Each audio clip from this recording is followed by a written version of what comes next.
Good evening, everyone. My name is Eugene Young. I am the co-chair here of this committee, which is now focusing on funding and governance as we move forward. I am co-chair with Representative Nnamdi Chukwucha. Thankful to be before you today. I'm just going to present a couple slides, and I'm going to hand it off to Representative Chukwucha. We'll go a little bit of back and forth, and then we'll get into the presentation around referendum reform. So if you can go to the next slide, just a couple things, housekeeping items. Please make sure when you're not speaking that you're muted. You can also use the chat function to ask any questions throughout, and we'll try our best to answer them upon the conclusion. Or if we have time to throughout the actual meeting itself. When speaking, please make sure you identify your name, and if you're here with an organization, that would be great.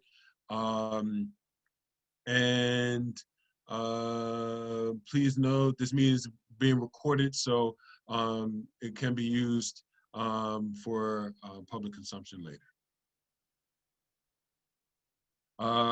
The amazing Haley is going to do a quick roll call of our committee members. And Haley, the floor is yours. Thanks, Eugene. Good evening, everyone. Thanks for being here. I'm going to go down the list and call your name. And if you could just say that you're here, that would be great. Aaron Bass. I thought I saw him earlier. He may have stepped away for a second. He's here. He's here.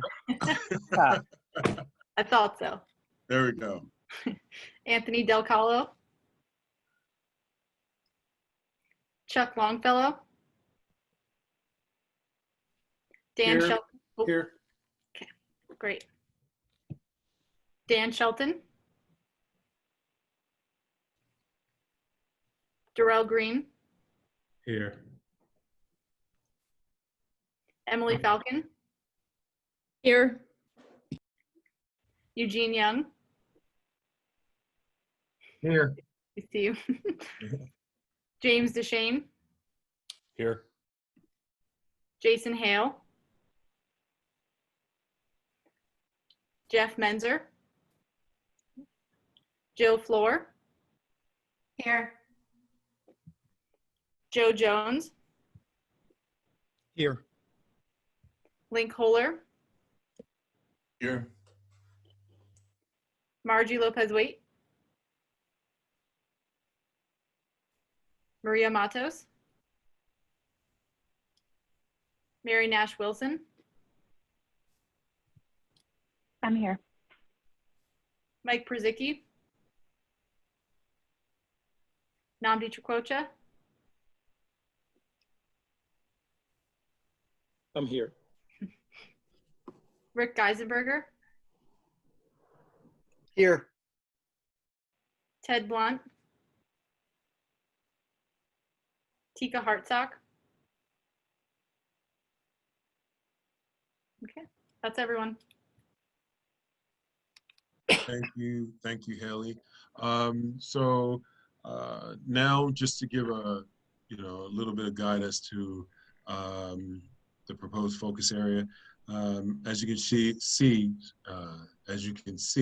the short-term funding focuses starting out, which we're doing today with referendum reform. We'll have a discussion today about that, and then we'll move later on into the Newcastle County Tax District.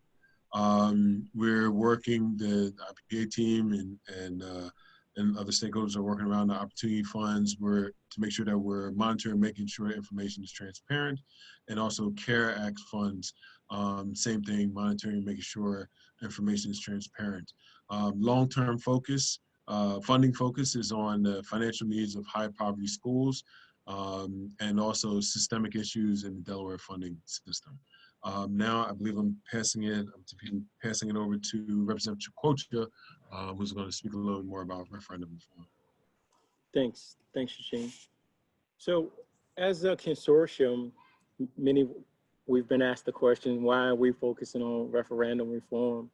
And it has truly been a calling for us, one in which I would say initially we didn't expect, but as we came to think about our mission, and truly not just in name being the Reading Consortium for Educational Equity, but also thinking about our legislative how we were mandated through legislation. Funding was one of the areas in which we were tasked with thinking about how could we achieve equity for education.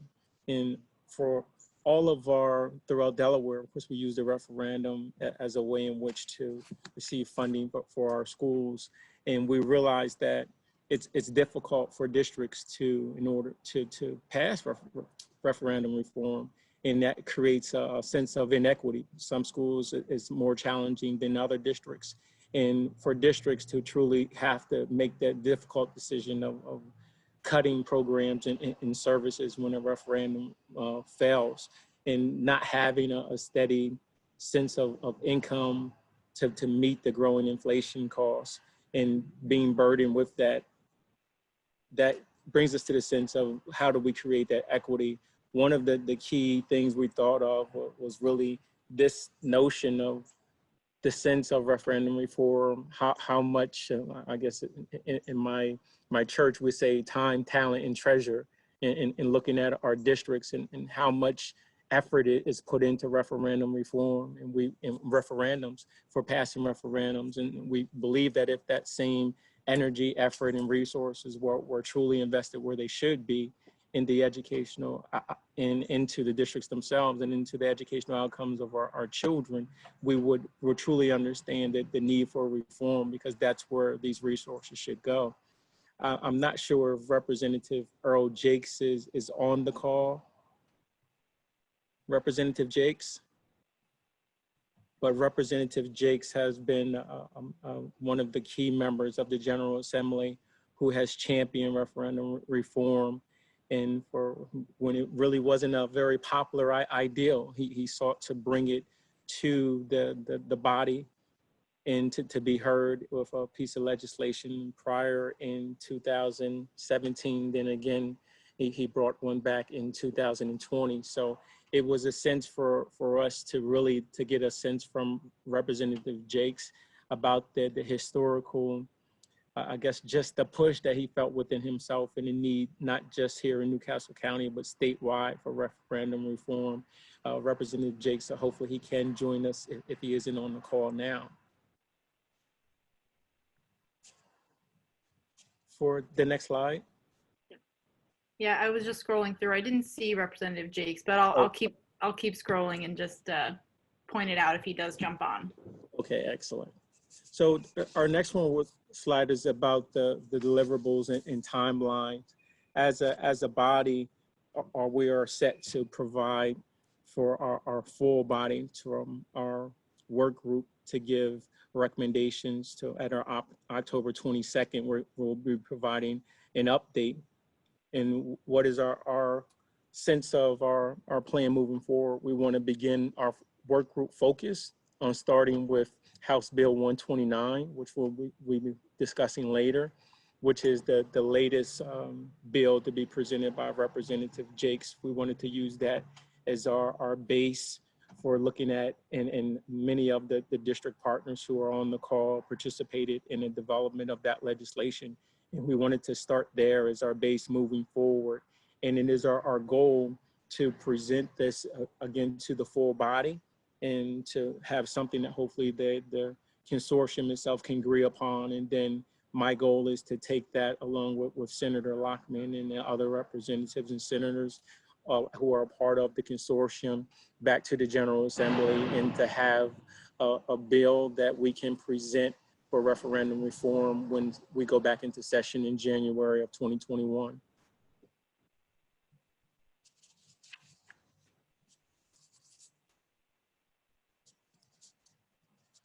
So our October 22nd is the meeting where we will present our initial findings to the full body, and our final recommendations will come out in January.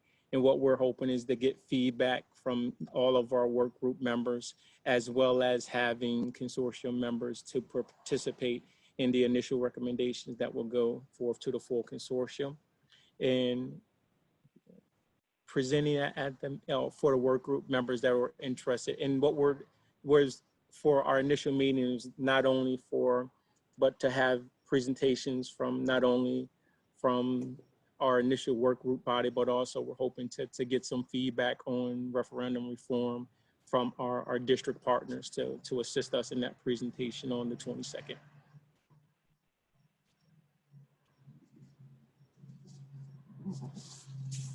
Questions? Questions? I don't see any. I'm like scrolling for hands, Haley. I don't see any hands, any questions. Do you?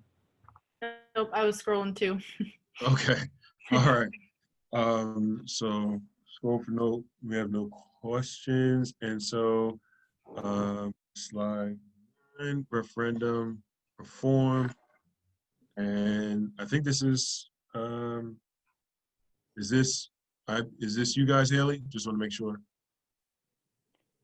Yep. So if Namdi wanted, or either of you wanted to sort of give a overview of the presentation, you can, but we're going to move into the referendum reform presentation part of the meeting, and Chris Kelly from IPA is going to walk us through just some high-level referendum reform information.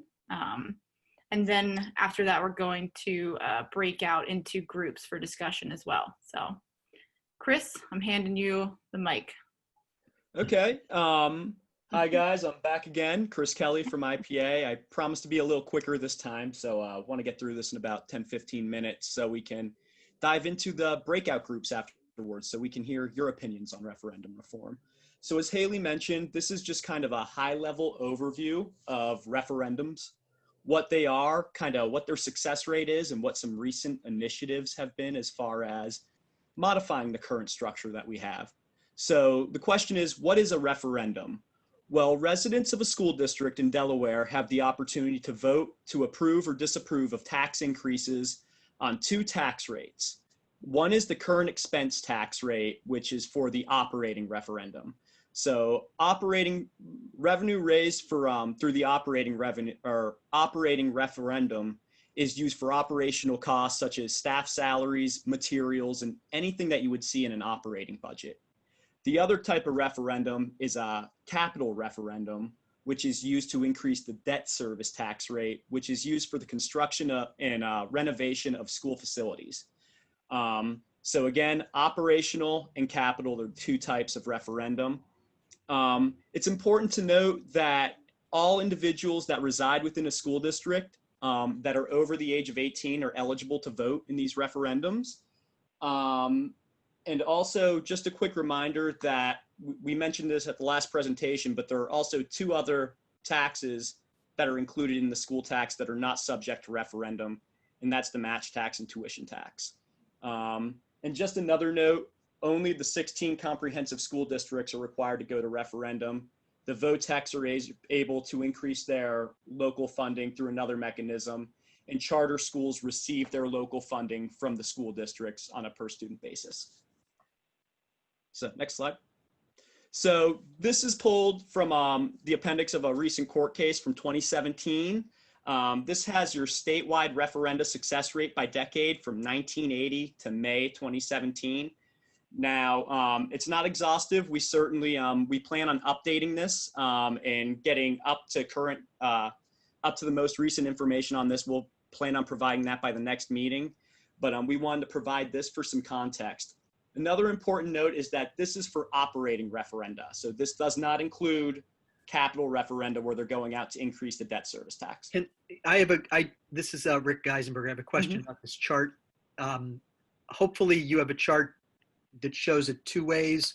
One would be what I'll call a unique referendum within a school district versus, you know, sometimes there's 2 or 3 referenda to get to something that the taxpayers ultimately feel comfortable with.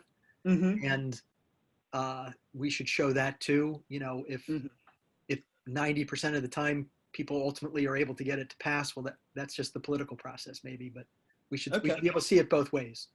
So I think that's a good point, and that's something, team, if we want to pull that together for the next meeting. We don't have that for today, Rick, or Secretary Geisenberger. I apologize. You can But call me we Rick, will, it's fine. okay, we will get that pulled together for you.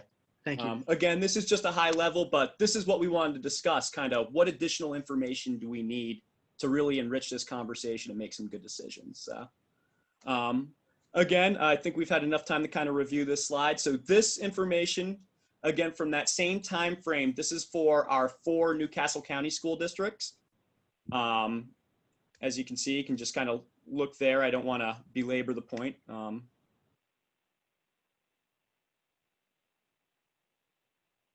Okay, so the 2 most recent efforts as far as referendum reform have been tied to House Bill 213 and House Bill 129.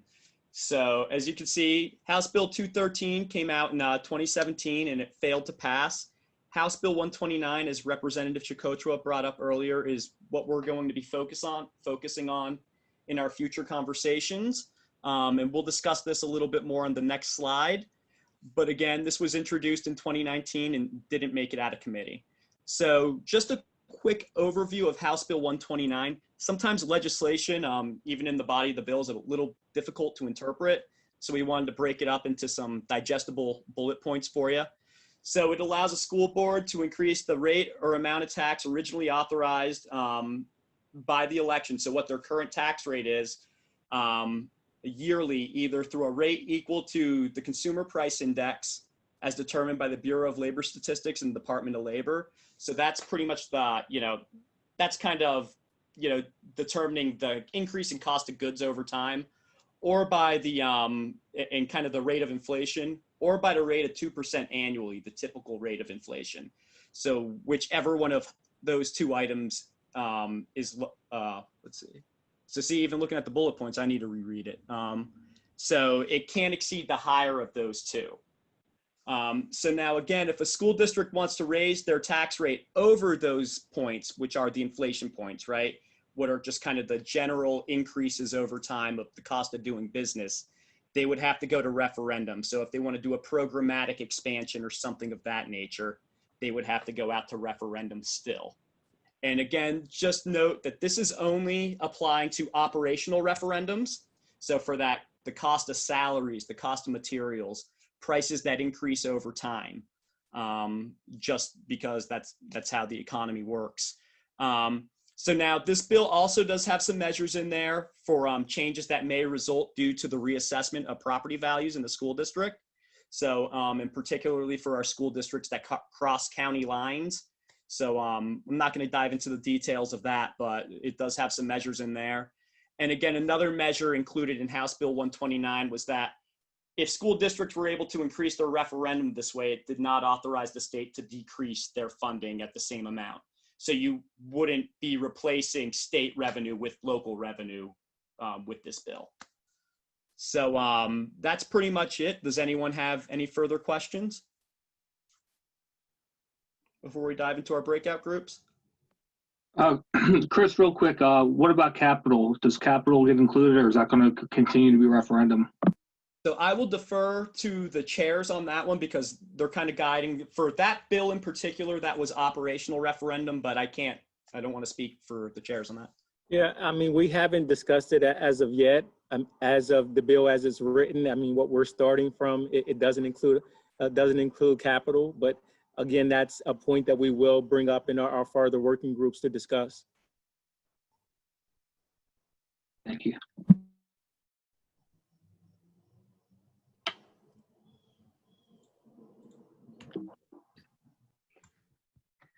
Okay, so we're going to move into our breakout sessions. We're going to break out for about 15 minutes, and we're going to look through these 4 guided questions. And you'll see the screen again when we're in our breakouts. Bear with me. I have done a breakout before, but I've never led one, so I'm going to try. And let's see how this goes. Let's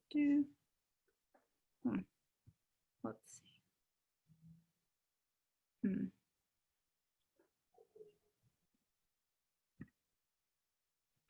Do you see it at the bottom? It's like 4 boxes and it says breakout all the way at the bottom of your screen.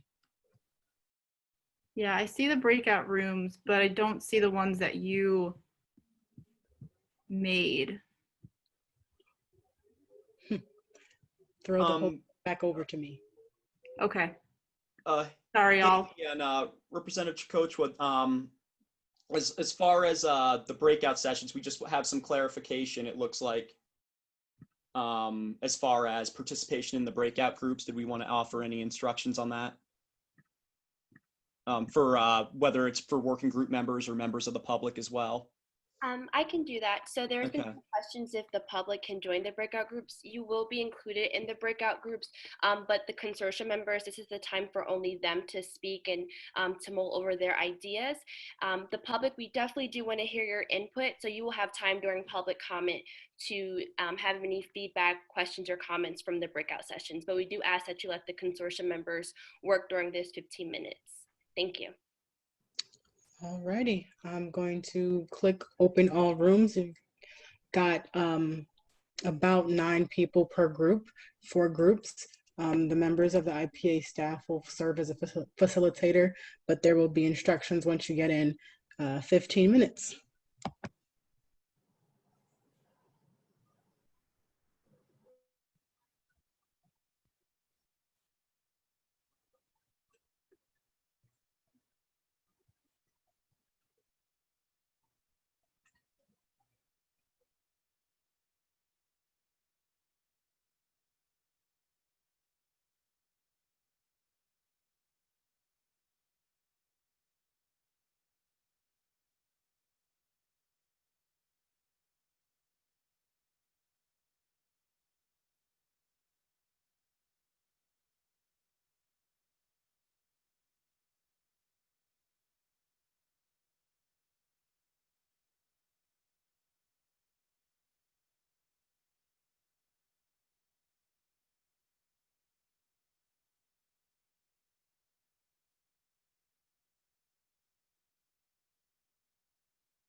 Haley, I think everyone should be back in the room now. I hope that went well for everyone. Sorry for the people who were left in the main. Oops. Yes, thank you, Simone, for taking over in our technological times. And it looks like everyone is muted. Simone, I got a message that the host muted everyone. I don't know if you're able to, people should be able to unmute themselves, but Okay. yeah. All right. I'm here. Okay. So are we getting the perspectives on the different perspectives from the groups? Or are we? Yep, so now we're just gonna take a few minutes to report out. Thank you to everyone who participated. I hope you had interesting conversations, and this is just sort of the beginning of the conversation. So we'll report out, and then we're going to hear some presentations from stakeholders about their opinions on referendum reform. So I think that'll be really interesting and add to the conversation. So since I'm speaking, I'll pick on my group first. Chuck Longfellow was our note taker and also our elected presenter.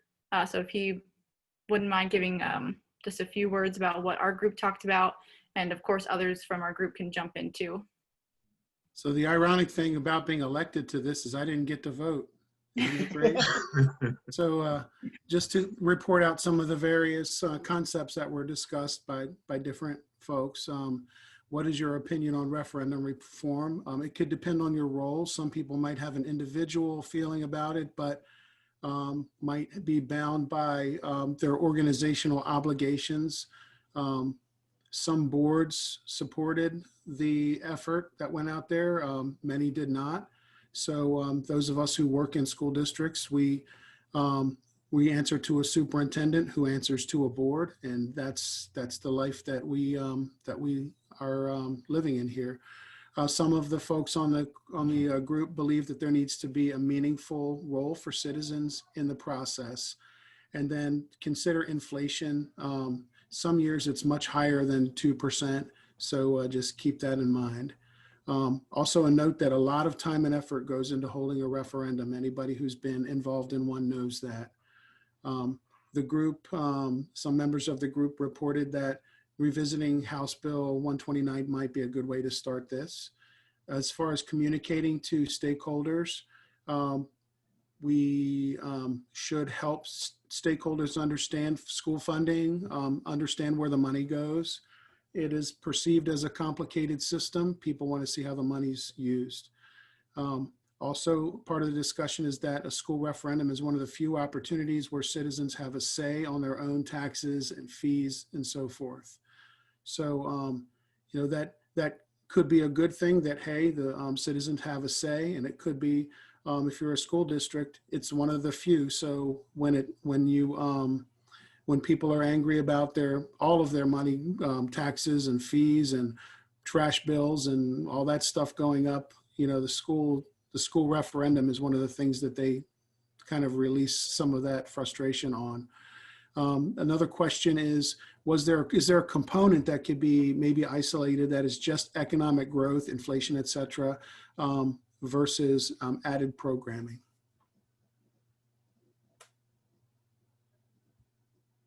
That was perfect. Thank you, Chuck, so much for that.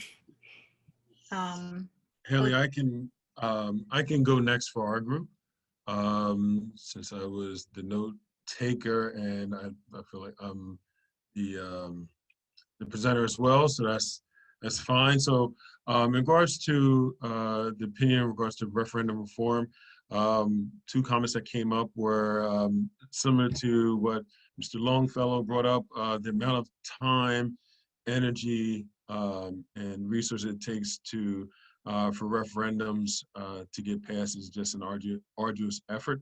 Oftentimes, the communities that are growing find themselves in better positions to get referendum reforms, and oftentimes referendum reforms in referendums in older communities are tougher because it seems it's a harder situation due to implication on taxes for seniors and those with fixed incomes.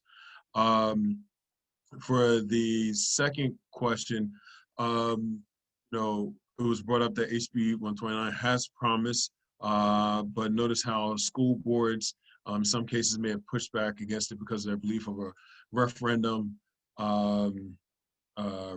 reform bill passed could be used to backfill for cuts by the state.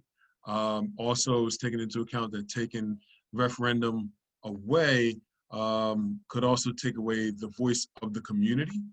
And for number 3, how do we communicate this topic to a diverse group of stakeholders?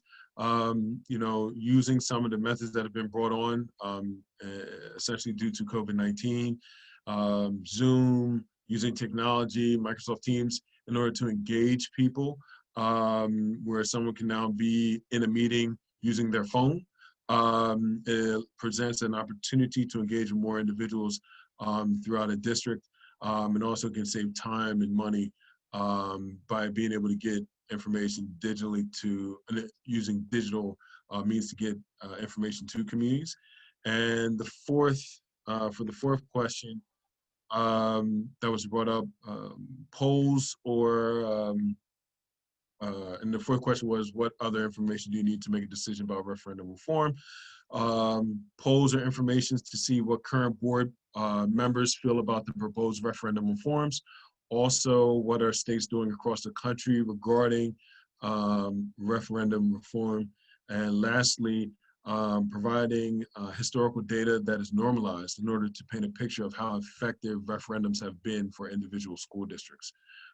So those have been, and let me just provide context. When we say historical, we're talking about well over, over 20, 30 years of data that is normalized in order to paint that picture.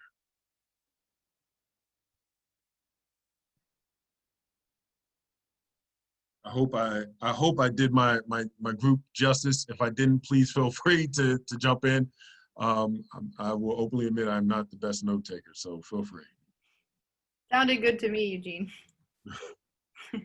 So Representative Chukwucha, do you want to, whoever was the note taker or presenter in your group, ask them to report out? Or if it was you? That was actually me for his group. Representative, would you like to say anything before I get started? I was going to leave them in your capable hands. Okay. I do want to echo some of the points that were brought up previously. We talked about the amount of time and energy it takes to put a referendum campaign together. I think the point that we highlighted was that, a lot of folks assume that it's higher level district administrators that are doing a lot of the work, and it really does impact principals and teachers in a way that I think most people don't necessarily understand unless you've seen it, because we need that grassroots support to be built. And, that's where those relationships exist. So that was, we had actually consensus. Everyone agreed on referendum reform in our breakout group. So that was, well received. We did think that using House Bill 129 as a starting place for the work group would be a good thing. We talked about the fact that it was developed and written with help of CFOs around the state. So, we think it's an actionable thing, and that, it could be put into place quickly and easily if it were actually adopted by the General Assembly. The communication to stakeholders, there was a lot of discussion around appealing towards, people who don't necessarily have a stake in the educational game, and communicating how over time the process of big swings in the revenue stream for districts can actually lead to increases that are harder for a household budget to absorb, because we have to request a lot of money to kind of carry us through several years, because the cycle itself is so irregular and and burdensome. So that was discussed. But the other thing, sort of to get back to to the first bullet point, you know, we talked about the fact that most folks agree that having a strong educational system is something that we all want as a society and as a community, but we're putting it, you know, we're giving folks a yes or no say on whether or not they want to fund it appropriately.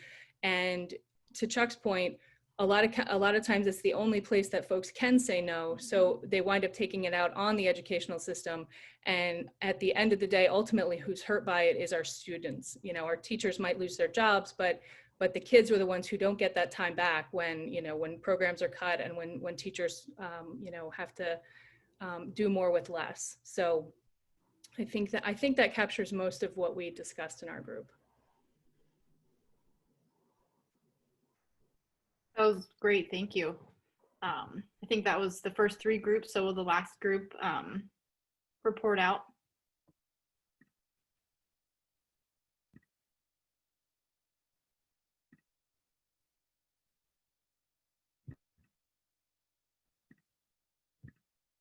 Oh, thank you. Can you hear me? Yep. Okay. I thought I was the only sucker that was the note taker and the presenter, so I'm glad to hear that others are were in that category too. We did not have a lot of opinion. I think we had more listeners than we did speakers. I think that's safe to say. But I do think some of the same themes came up. Certainly the time and the difficulty in passing a referendum. I think the other thing that came up was that is a referendum vote truly a vote on finance and budget, or is it a vote on any other thing that's going on in the county, in the area, in the school district, in the child's class? Is it truly a reflection of, you know, the finances and what the district is asking for, or because it's that one vote that they can take, it could be a no for any number of reasons that have nothing really to do with the budget as much as it's dissatisfaction with, could be a sports team, or it could be any number of things. So I think that there was consensus on that. Some interesting questions in terms of HB 129, there was discussion about, does it need to pivot or does it need to adjust? Certainly with the referendum or the reassessment lawsuit, we don't know what the remedy is at this point. We know that it was found that the lack of reassessment was found to be unlawful, and so we're looking for what that remedy will ultimately look like. But again, that is it regular and recurring reassessment? What is the cycle? What is the time frame? That would provide some small increases over time, but certainly not necessarily in line with inflation. So kind of adjusting to that change, I think people thought was important. There was discussion about, and really a question about Reading and the work. Is this redistricting? Is this the city of Wilmington? Is this a statewide issue? Because obviously referendum reform feels very much and sounds like a statewide issue. And so I think there was some, I guess it goes to the communication. Why is this the mantra of this group was the question. And, we talked about the equity efforts and the different positions that school districts are in terms of, is it truly fair if one is successful and a neighboring district isn't, and they have completely different, not only tax bases, but tax rates, and how that, and then we got into the very complicated equalization and, starting to pull all of those strings on the funding. So I think somebody said, kind of boiling down the transparency of education funding is going to be very important in the communication process. So, I think those were, other than the things that were already said, those were the only new or different ones.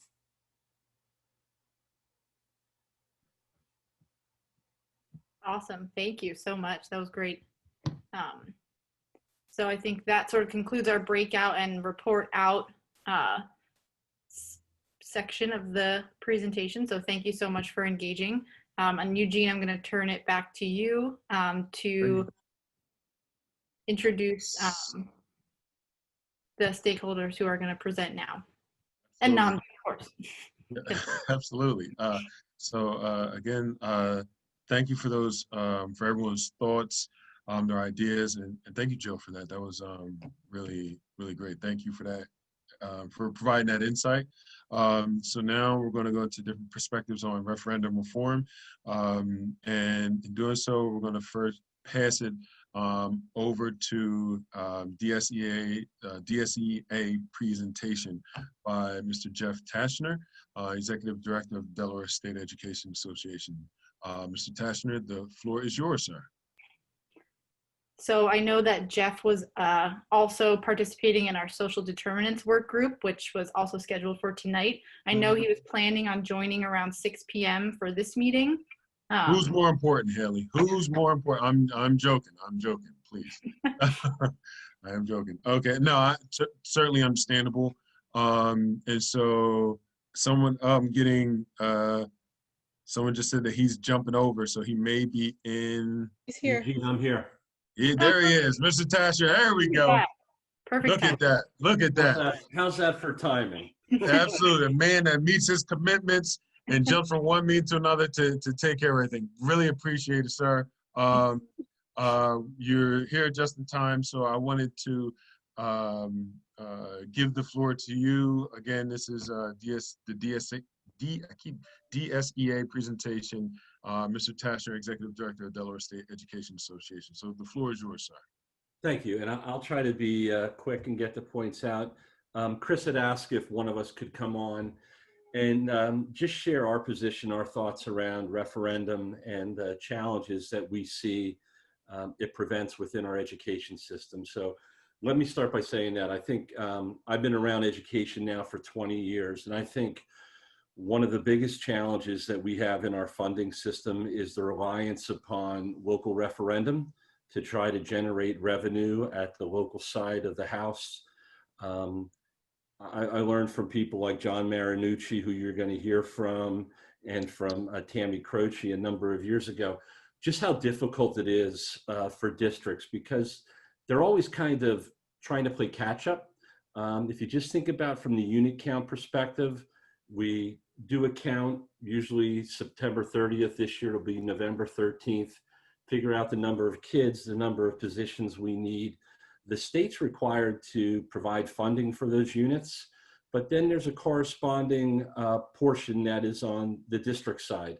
And unlike the state that can dip into the 2% set aside or the reserves, the only way that districts raise additional fund is by going to referendum.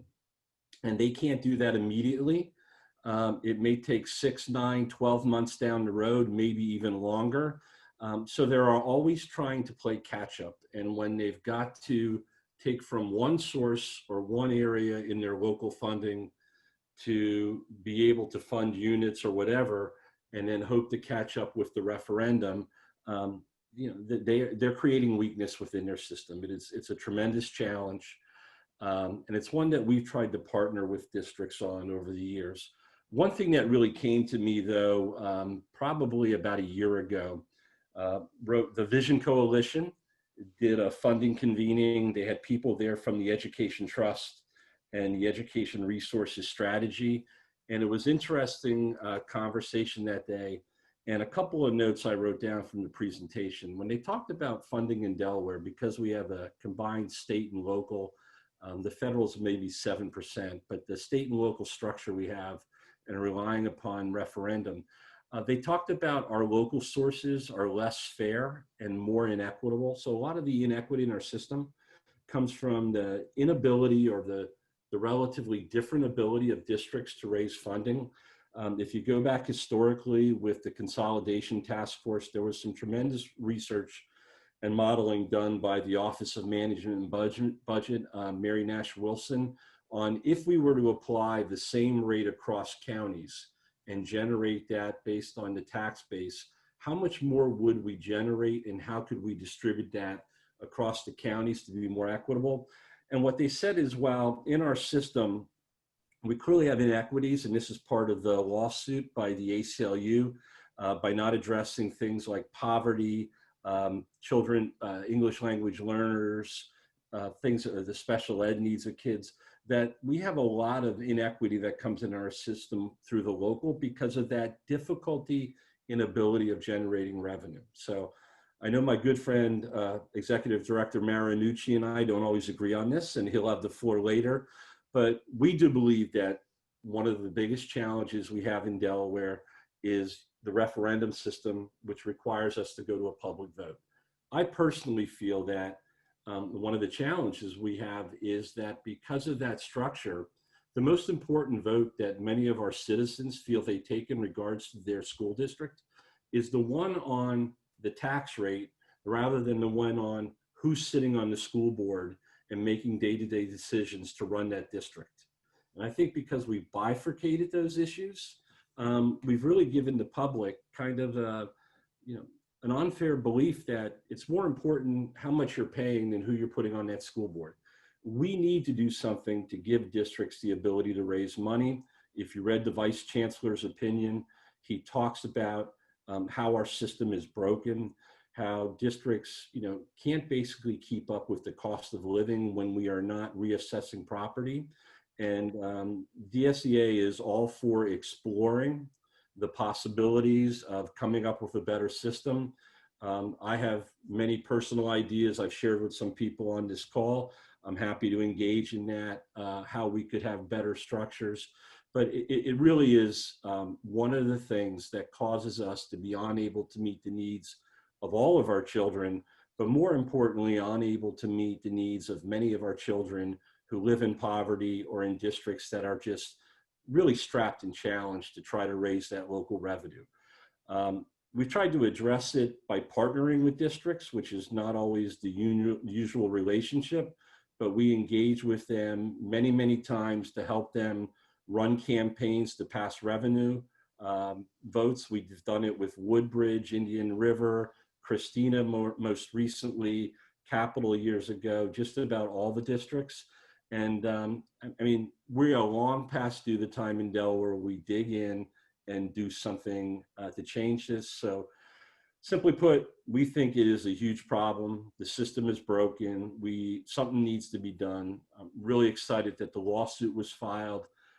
If you haven't read the decision, at least the part on, you don't have to read the standing. Lawyers like us read that and get excited, but read the first 60 or 80 pages that talk about the referendum system and the problems, and you'll be a much better person and a better position to work with us to change it. So I don't know if I took too much time or threw too many things out, Eugene, but I'm happy to answer questions. But we need to do something to make it better for the children in Delaware, no doubt about it. Thank you so much, Mr. Tasher. I appreciate your time and your candid presentation. We're going to now just make sure that we're able to get all of the presenters in. So you kind of already teed it up for Mr. John Marinucci, who is the Executive Director of Delaware School Boards Association. I know Mr. Marinucci is in here. I'm just looking for him. There he is. I'm here. There you are. All right, Mr. Marinucci, thank you so much. And the floor is yours, sir. Hi, my name is John Marinucci. I'm with the Delaware School Boards Association, and everybody can hear me fine, right? Good. We believe that providing Delaware school district boards the authority to increase local property taxes within a specific range or within guidelines on its surface sounds reasonable and like a simple way to ease the education funding issues in Delaware. However, when we dig deeper into the idea and when we look more closely at referendum reform, it becomes significantly less reasonable, especially when we add the layer of equity in funding into the discussion. Our organization voted on House Bill, on whether to oppose or support House Bill 129. Now understand there was a school board, Red Clay, that voted to support House Bill 129. they actually indicated that they supported it and would actually advocate on behalf of referendum reform. 2 other Newcastle County School Board representatives abstained from the vote, and every other district representative that was at the meeting that evening, and we did have a quorum, voted to oppose House Bill 129, as we opposed 213 from the previous session. The reason we opposed it was funds derived from local property tax collections are not equalized. A penny on the tax rate will generate different amounts for the varying districts based on those districts' relative property wealth or property values, the tax base. We also have concerns that taxation authority without the referendum process or referendum approval would over-politicize school board elections. We believe that we would see an overemphasis on candidates' positions on taxation and a decreased emphasis on candidates' focus or views or positions on educational issues. Thirdly, not all school boards will have the will or the ability to increase their tax rate as contemplated by referendum reform. This will increase the gap between the have and the have-not districts. The current referendum process provides accountability, an accountability measure through the public referendum. Our member boards disagreed in general, fundamentally, that accountability should be substituted with a unilateral and autonomous taxation authority, which is being considered through referendum reform concepts. And this is the most important issue that we have. The most important discussion point that we have opposing referendum reform is that locally assessed property taxes, as mentioned by my colleague Jeff Tashner, are one of the least equitable funding sources for education. Let's say that again. Locally assessed property taxes are one of the least equitable funding sources for education. And the reason for that is because they are so reliant on the underlying property values. There's generally less taxation ability and therefore less funding available in your lower socioeconomic areas. On the other hand, state formulaic funding is one of the most equitable sources of funding. State formula education dollars don't care what side of the tracks the kids come from. The state of Delaware actually recognized the inherent inequities associated with locally derived property taxes many, many years ago when it established the Division III equalization funding source and equalization distribution formula. Annual, reoccurring, regular property tax increases would also prove to be regressive to the citizens living in the neighborhoods with lower property values, lower property wealth, your poorer neighborhoods. The link between poverty and academic performance is well established. Students in need of additional education supports will generally be coming from areas with decreased local property tax ability. Look, the desire to improve equity in education is what brought us to this point. It's how we got here. So equity in education funding must therefore be used as the measure for any funding system changes.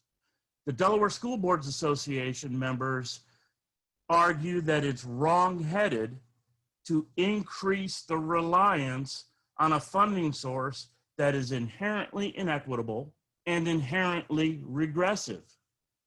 The DSBA membership asserts that any changes to the current system of property taxation has to be accomplished in such a way as to mitigate inequities and regressivity. We are not saying that we do not want to see any changes or improvements. We want to see improvements, but we want to see improvements that are equitable and less regressive.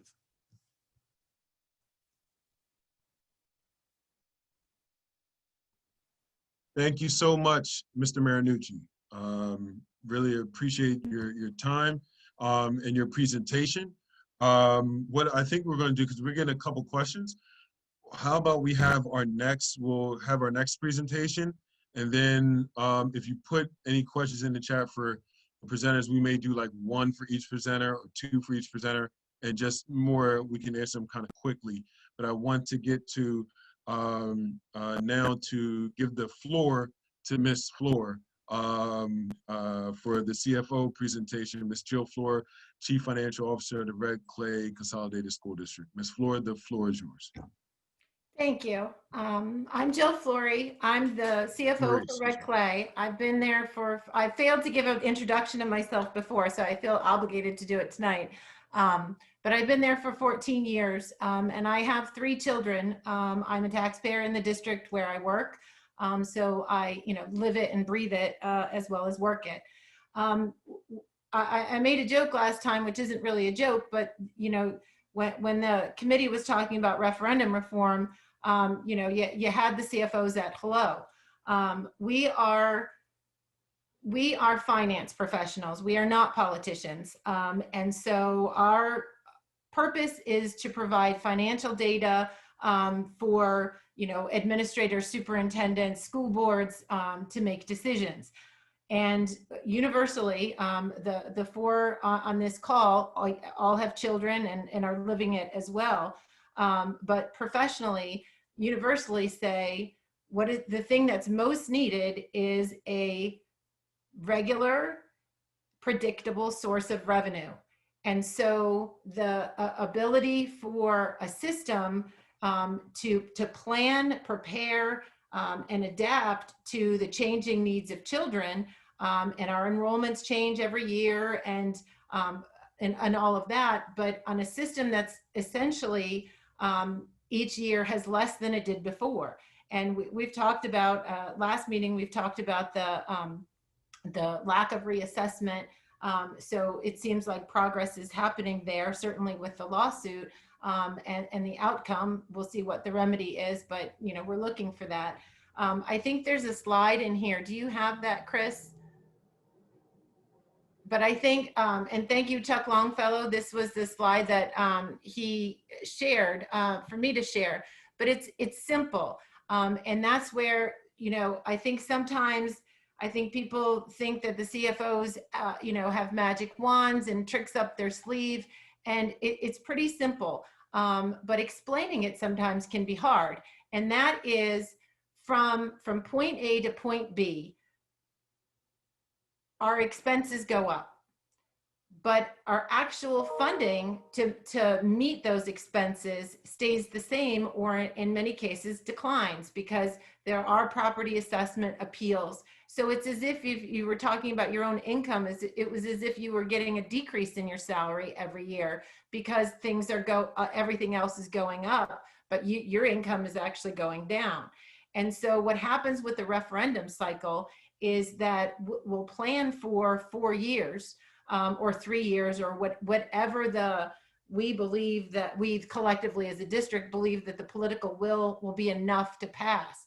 So it's about passing a referendum. It isn't necessarily about setting the dollar point for what's needed for kids.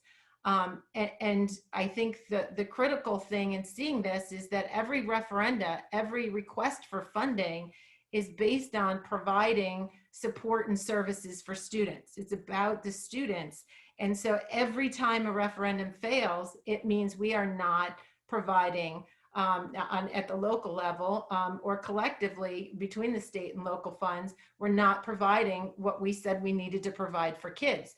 And yes, there's ability to go back, but if we go back and you go back for less, things are cut out. So I think that what this chart shows is that over a period of time, you'll pass a referendum. So you'll be above the curve for a little while, right? Things will be good, but then all of a sudden those yellows are the deficits, where you have to plan so far out in advance, because I think many people have talked about how difficult it is to pass one, the enormous amount of time, money, energy, and distraction from instruction, quite frankly, and the educational system goes into passing one that, but you're going to, you're going to space it out over time. So you're deficit spending for a while. And this is the thing, I think that the public often feels that districts are threatening and districts are playing games when we say, these are the things that will have to be cut if we don't pass. And it's because every time we're having that referendum conversation, we're in the yellow. So it's a very unhealthy conversation. And I think the other thing is that people often talk about schools being a safe place to come, and a referendum turns it into a very divided community and a hostile environment for students. Now, I know the law changed, so, in terms of who's in the building on the day of a vote, but on a referendum day, kids are in school, and it's a place that is really not a nurturing place for kids in that environment, particularly when there's signs saying, vote no. But in any case, it's simple math. You see where if there's a successful path or a passage of a referendum, then you start to go back into the cycle. And this is what happens. And so we're only as good as our next referendum. Every district, we're only as good as our next referendum. And so, in terms of all the conversations with WEIC, in terms of the conversations with Reading, we can talk about where we are right now, but we're only as good as that because tomorrow could change, because any one of us could fail. And the political climate, the local climate, there's so many factors that go into a successful referendum or a fail that have nothing to do with the actual budget, that it puts a process into place that isn't necessarily reflective of the ins and outs and the money of the budget process. So, we as CFOs collectively certainly believe in referendum reform, have been champions of property reassessment, and clearly there's divided opinions and there are political opinions. And so, as the elected officials make those decisions, we have committed ourselves to providing whatever data and information you need to know that, the data behind it is solid. Ms. Flory, thank you so much for those remarks and also the slide. We really, really appreciate that for your time and presentation. So thank you so much. And we'll go to our final presentation by the Miss Tammy Croce, Executive Director of Delaware Association of School Administrators. And just an FYI for everyone, if you have questions, what I would ask you to do is put them in the chat, and we'll try, if you have questions for any of the presenters, put them in the chat. So if they can answer, they can answer in the chat. If we get some time after this, we can just maybe ask one or two questions for those who've been kind enough to share and present to us this evening. We can go from there. So Ms. Croce, the floor is yours. Hi, Tammy Croce, Executive Director for DAS. Just want to thank the group tonight for having this opportunity. Chris, thanks for reaching out. Jill and I had a little conversation prior to this because Jill's one of our DAS members through our CFO group. So I don't want to repeat things that were already said, and I won't, but I'll just share from a practitioner's perspective, having been a teacher and a principal for 10 years and then a central office admin for 9, I've experienced referendum at all levels. I also had the unique experience of my father was a board member for 25 years in Pennsylvania. And he was there at the time where they could increase what they called their millage, right, through board vote. And then at some point, of course, they had some changes in PA where they've capped that, but he was actually there at the point in time where there was no cap. So that was, I remember hearing those conversations about taking a vote, their votes to increase the millage and so forth. I never remember any of those being overly political. I guess I was fortunate on my dad's end, it was all about the students and what do our students need and what do we need to do and so forth. So it seems to me that the potential is there for boards to make good decisions about that and using those strategies similar to, you know, what's been used in some other states. I will tell you from being in a district, I was in the Lake Forest School District my whole administrative career, my 19 years as an administrator. And we went through some difficult times. There was a period of time, I think there was about 12 years where we didn't pass a current operating expense. And you saw the slide there that Jill showed. So if you can only imagine working in a district at that time. And I remember, you know, through unit counts and so forth, thinking, wow, we just earned a few more teachers, a few more this or that. Hope we can afford to pay the local end because our kids really need this. And that was just an example of some of the struggles that we go through, you know, when we don't pass a referendum. I also remember that, you know, the extreme amount of time and effort, especially as a principal at the building level, because you have the strongest connections at the building level with your community. The parents know you, they're familiar with your school, they know what you have to offer. So as a principal, we spent a lot of time talking with parents, going to evening meetings and so forth, just as I did when I was at central office. So as already has been said, the human resource, time and effort that goes into a referendum is very heavy. It's a very heavy lift, and it's not just a few months. It goes for, you know, several months, 6 to 8 months, maybe longer, especially if you have one that fails, then you're coming back and starting all over again. I would also tell you just the experience of one that does fail is it's very traumatic to the teachers, to the, you know, staff as a whole, and the team, you know, that have worked. And as Jeff said, we always did. I know my experience was working hand in hand with DSEA, and it was pretty devastating. And I likened it, and when Jill and I had a discussion to similar to going kind of through a grieving process where you're just in total shock when it happens to you. You get into a little bit of a denial. How can this even possibly be? And then, you know, kind of the anger sets in, and eventually, you know, you regroup and you start all over again. For any of us that have been through that, and I can tell you, I have been, and it's very difficult to heal the community and get back on track, because you saw Jill's graph, you have no choice but to go back out again. Otherwise, you're looking at some really sometimes deep cuts. And I always remind people that education is a people-intense operation. And you can only cut so much till you get to people, and then you're impacting students, and so many you know, negative things can happen in that regard. So to me, you know, having some kind of steady, at least increase there, I would know, thinking back of, you know, as being second to our superintendent and making some serious staffing decisions, at least knowing if we had opportunity to get more staff members to help our kids through the unit count, you know, could we support that? Could we even bring them on? Another program that we need. Sometimes we get staff allocations through legislation. Sometimes that includes the 100% of a staff salary, and sometimes it doesn't. So as we get some of those pieces where some of those staffings where we don't get the local end, it's tough for us to make decisions sometimes. Can we even staff those, because we have to pay the local end? So just, you know, just a few thoughts from that, you know, practitioner's perspective and the perspective of someone that went through in a school district that went for a long period of time without passing a referendum. I also remember the joy when we did.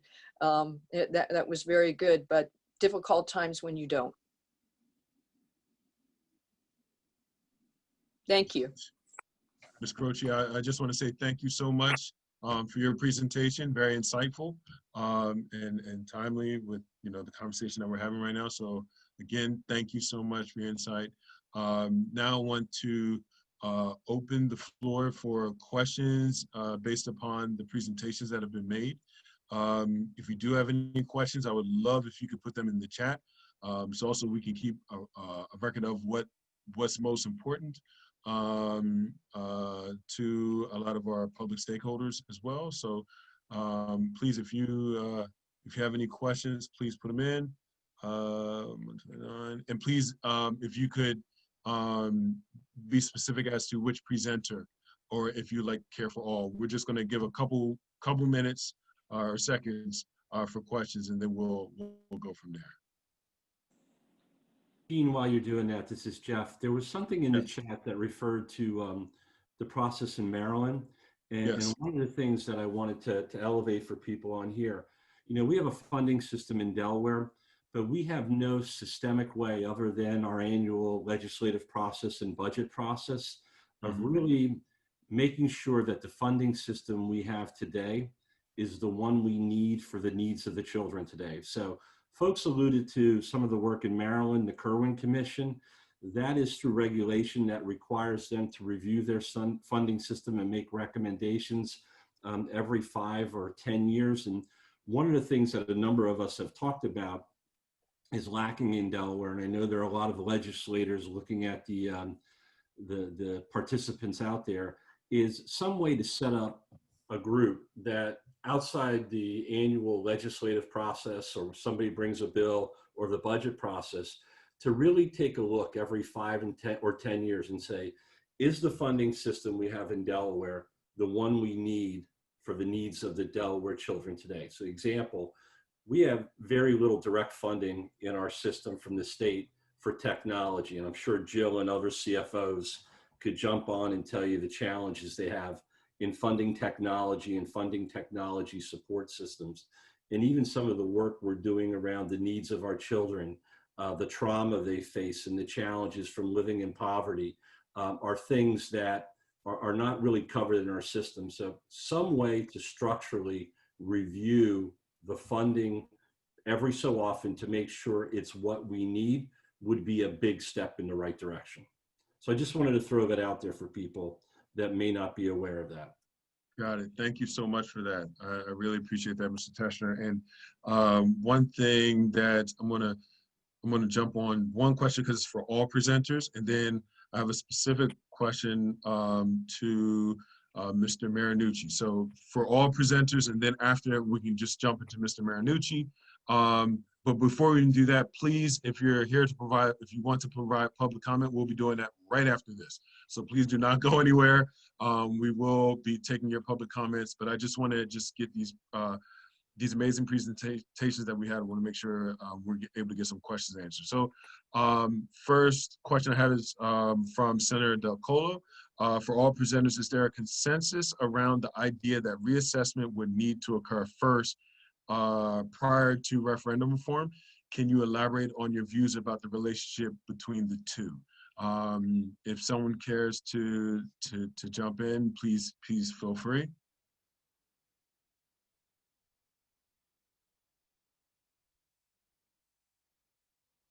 Mr. Marinucci. I can start with that. Okay. Thank you. Sure. Dr. Marinucci, Delaware School Boards Association. So I think the answer to that is yes, both need to occur.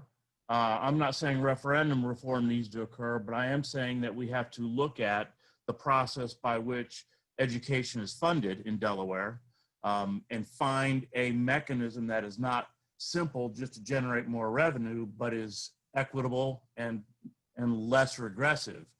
But we also have to look at and deal with the stale, stagnant assessments, property value assessments that are in all three counties. They are not necessarily connected, but they are connected in that appropriate and more current property values will provide much more accurate taxation. And I'm not saying increases, I'm saying more accurate tax bills to citizens and homeowners. Thank you so much, Dr. Marinucci. Does anyone else, any one of our presenters care to answer the question from Senator Del Colo? Just want to give the floor to you all. Gene, I'm happy to jump in. I don't know if Jill or Tammy want to go first, I'll yield to them, but otherwise, okay. They're both telling me I should talk. So, you know, the challenge is when you have a system that's based upon property tax assessment, and you have property taxes that are based on assessments that are, you know, 30 and 40 years old, it's seriously broken. And John talked about some of the inequities. A lot of the inequity in the system comes from the fact that you have no recent valuation of those properties. So I think, number one, we absolutely have to reassess property taxes.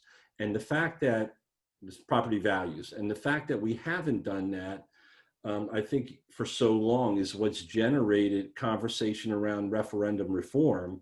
And that is knowing that those values are going up, and the challenges you see for local districts to generate revenue, as the chart that Jill and Chuck and others have shared, have driven us to look to other ways to do it. And one of those is through referendum reform. So if we can't get a referendum passed as easily as we'd like, and we don't have reassessment going on, which will help increase the revenue to keep up with the cost of spending. It's not that districts are getting rich. It's that if we're reassessing, they're able to keep up with the current cost of providing education. And if you read the Vice Chancellor's decision, he's very clear that this is about keeping up what you're doing. It's not about expanding your programs. Then they need another way to try to keep up with their current expenses. That's why we've had this conversation around some other way for them to raise revenue without going to referendum within a limit. And I think absolutely both need to occur. And it's long overdue. And like John said, we need to have the conversation about both of them. Got it. Ms. Flory, yes. I would agree. I would say it's about both.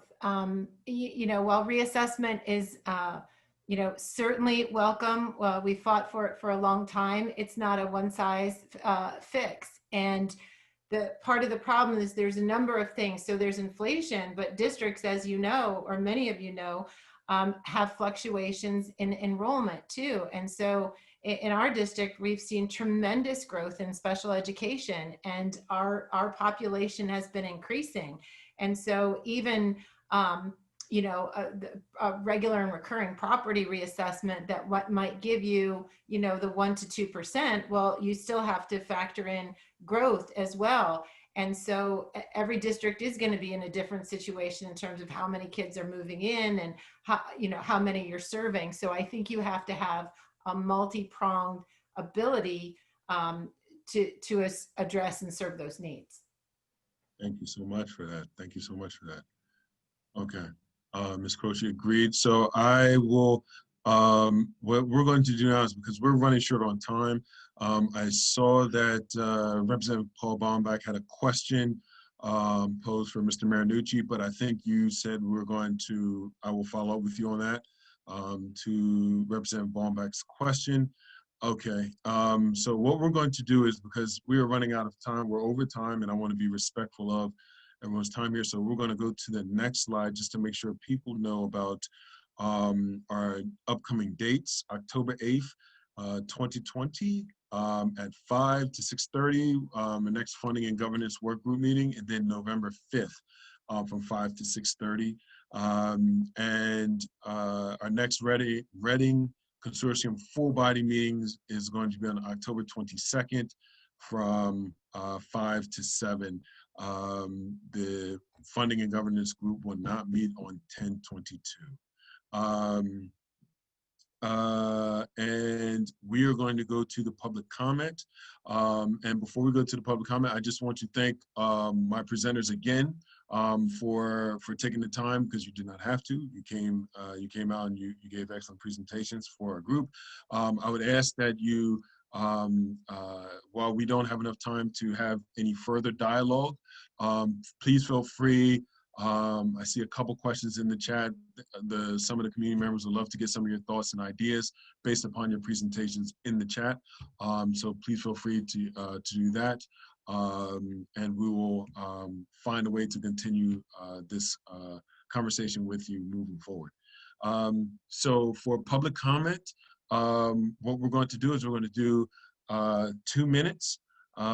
for public comments. I'm going to put it on my trusty Android phone, and we are going to give everyone 2 minutes. And now that I have it set up, if you have public comment, please feel free to raise your hand, and we will certainly give you 2 minutes to give any comments or critiques or any ideas that you have for our committee. So the floor is yours.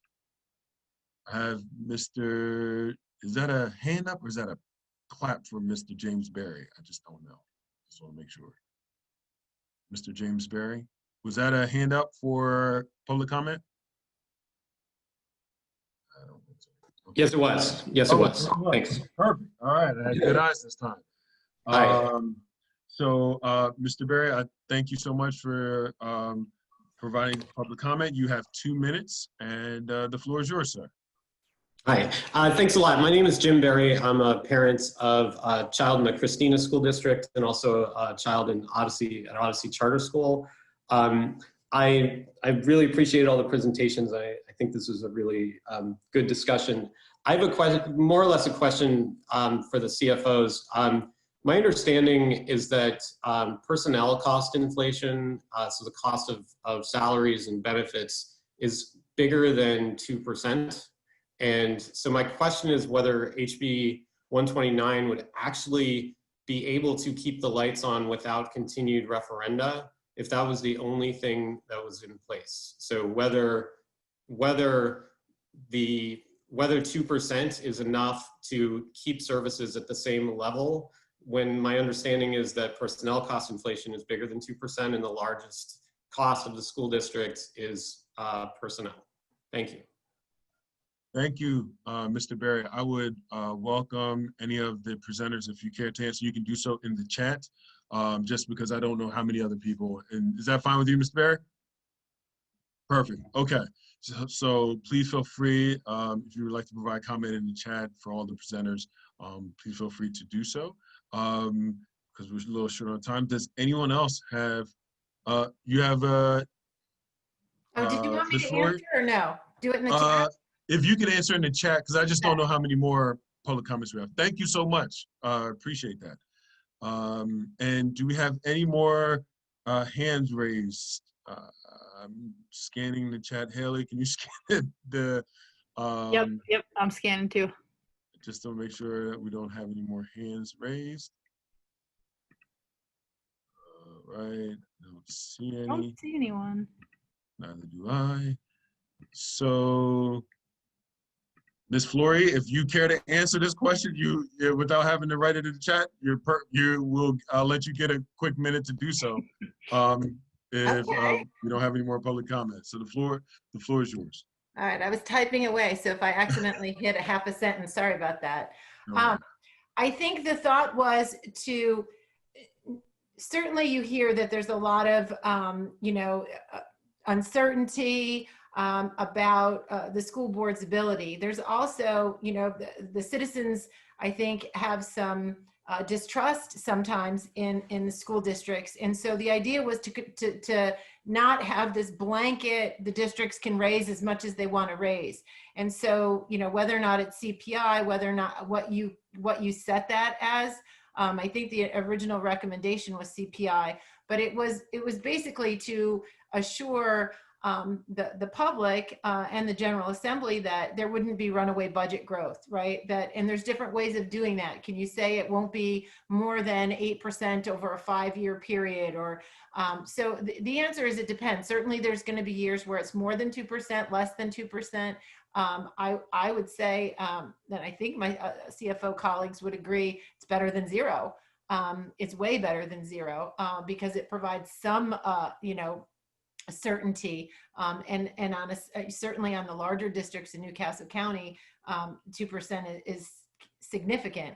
So it would, and if it's 2% on the total budget, that the total budget is more than just personnel costs. So it would allow for other things.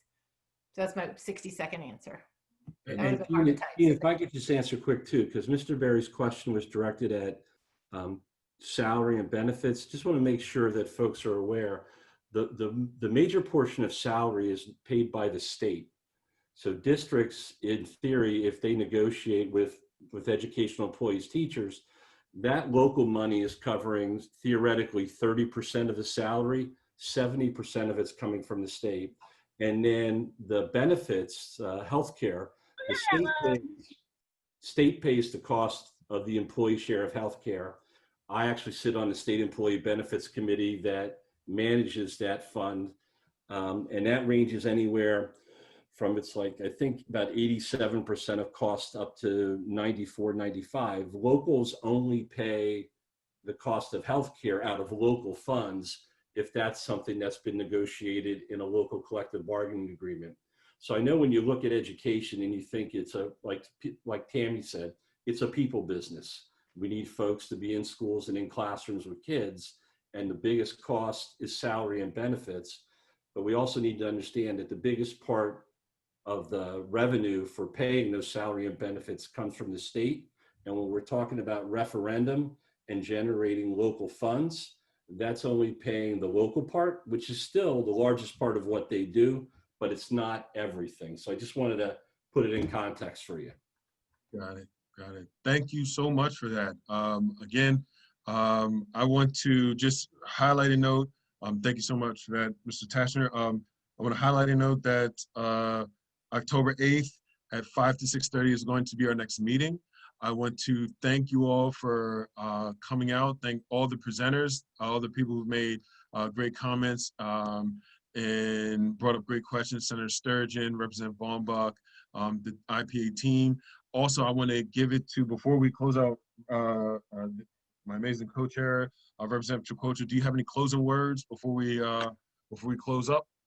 Just to thank everyone for their input and engagement on this topic, as well as the questions, and to ensure that the public and everyone that these questions that were submitted in the chat will be a part of our dialogue and with this working group going forward.